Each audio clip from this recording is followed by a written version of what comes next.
Hello. Well, I also work at the interface of conservation and computer science, but my niche is the frozen extremes of our planet, the cold places, our glaciers, ice caps, and ice sheets. For me, AI means both artificial intelligence and Arctic ice. The motivation is clear. We live on a planet that is getting hotter. So it's only natural, rational, to worry about those places that are made of ice. Ice is a fundamental component of our climate system. It's a critical cog in the Earth machine. Ice regulates the planet's temperature. It's a giant reflective mass that bounces solar radiation back out into space. It's a mirror for heat energy from the sun. However, when ice starts to melt, it becomes a little bit less reflective, which raises the spectre of a worrying positive feedback, where a little heating leads to a little melting, which leads to a little more heating, which leads to a little more melting. So in this way, ice is an amplifier, a multiplier, an accelerator of climate change. At the same time, ice is a habitat for people with cultures and traditions tied to the ice, for plants and animals, and particularly for microbes that are a fundamental part of a healthy, functioning biosphere. Downstream ecosystems in rivers, lakes, soils, and oceans rely on materials that are produced and transformed on the surfaces of our glaciers and ice sheets. Ice influences our weather. We had a stark reminder of this just a couple of weeks ago when the polar vortex burped down into the United States and Chicago was colder than Antarctica. Is there a better reminder that our low latitude, major population centers are sensitive, vulnerable to changes in our high latitude ice? To paraphrase Douglas Adams, the Earth is the ultimate supercomputer. Well, if that's true, ice is its hard disk, its long-term information store, with information dating back 800,000 years or more, chronicling the coevolution of our species and our home planet. If we lose the ice, we decouple from that history and jeopardize our future.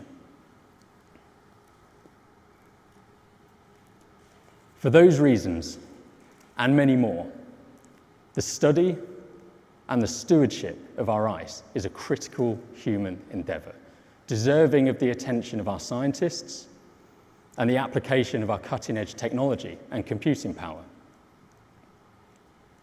At the moment, we actually do a really good job of measuring and monitoring how much ice is being lost around the world. We've got robust systems in place of satellite altimetry, laser altimetry, and very sensitive measurements of gravity.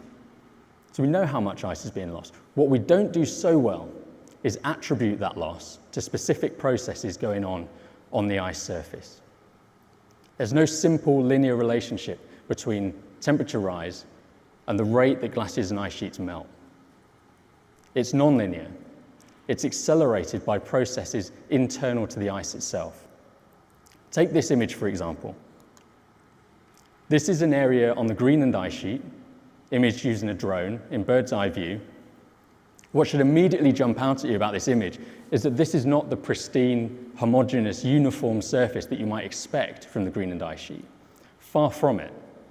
This is a fuzzy, patchy mess of contrasting surface types, ranging from patches of bright snow to wet, aging, decaying snow, bare ice, standing water, melt streams, biological aggregates known as cryoconites, and areas of intense contamination with biological growth, mineral dusts, and soot. Each of these surfaces melts at a different rate. Each has its own unique sensitivity to the changing climate and to the environment.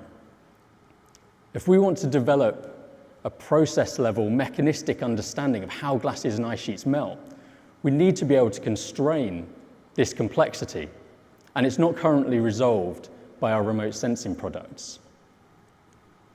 This is a major challenge, but it's also a major opportunity for applying our artificial intelligence technology. And this is what we're going to try to do with the AI at the Ends of the Earth project. We'll be combining ground measurements, real boots on the ground empirical observations of the melting ice surface, with remote sensing data from drones and from satellites. And we'll train machine learning algorithms to be able to classify the ice surface and watch it evolve over time and space. So not only will we be able to measure and monitor how much the ice is melting, we'll be able to attribute it to specific processes, we'll be able to explain it.